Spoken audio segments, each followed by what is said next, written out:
Fellow Aussians, this is your warning to scroll on if you do not want to listen to 7 minutes of Maricorn.art yapping to you about the making of process of her wicked drawing. Have they all left? Good. Right, let's proceed. So, once again, hello to you guys.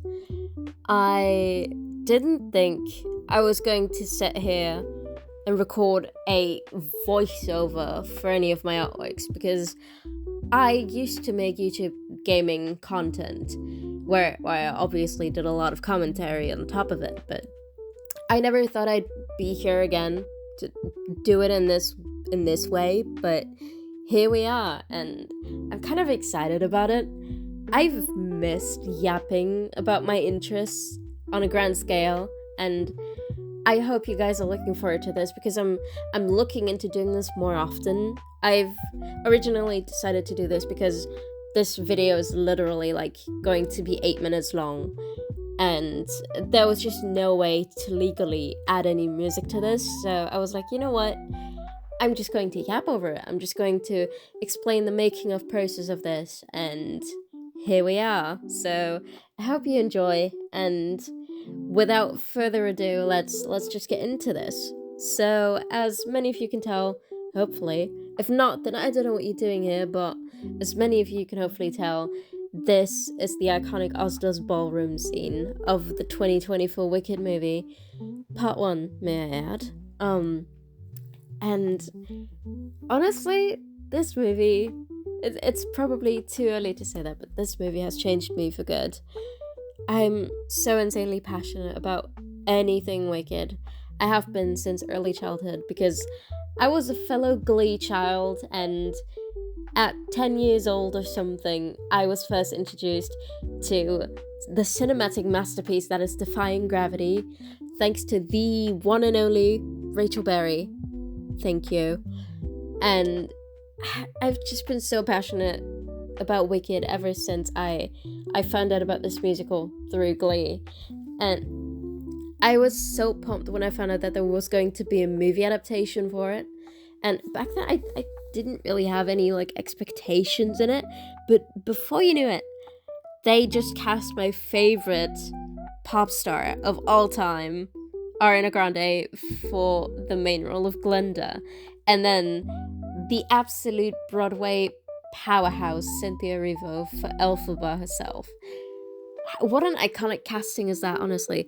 I could do a whole separate yapping session for hours upon hours about how brilliant this casting choice is, how brilliant this production is, and how much I love the costume design, which is also something that was really important to me in this art process. I really wanted to capture as much as you can see in this artwork of the costuming, done by Paul Tazwell, FYI. Brilliant man. Absolutely brilliant man. I would do anything to have my artwork noticed by him. And I hope he would be proud of the artwork that I've created from it. As a fellow little fashion designer myself, I used to do this a lot when I was a kid, but I was never really much of a sewing person, so I just stuck with my drawn out designs. And I don't think I've ever really posted any of them, but you can comment below if you would like me to share some of those. I would really love to do that. But back to Wicked. I've really loved working on this piece. I believe this was an 8-hour piece, maybe?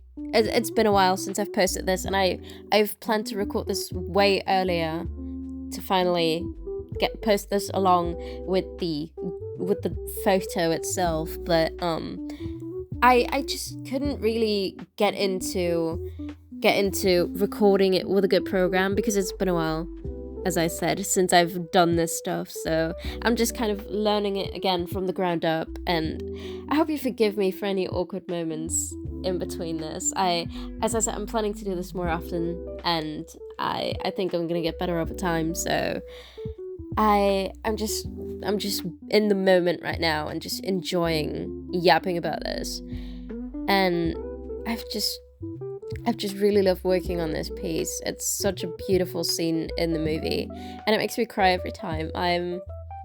I am quite emotional about it, and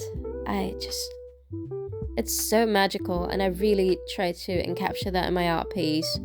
And I hope it really comes through how I try to like work around the lighting and have the sparkles and the lights hit just right to convey the emotion that the scene carries.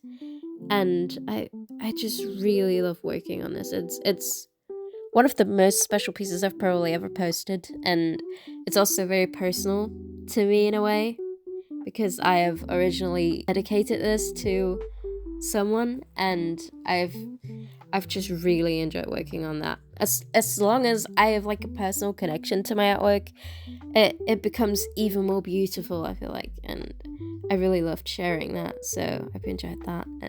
And once again, thank you so much for tuning into this, and I'm looking forward to doing more of these kinds of videos. And feel free to comment which artwork you would like to find out more about.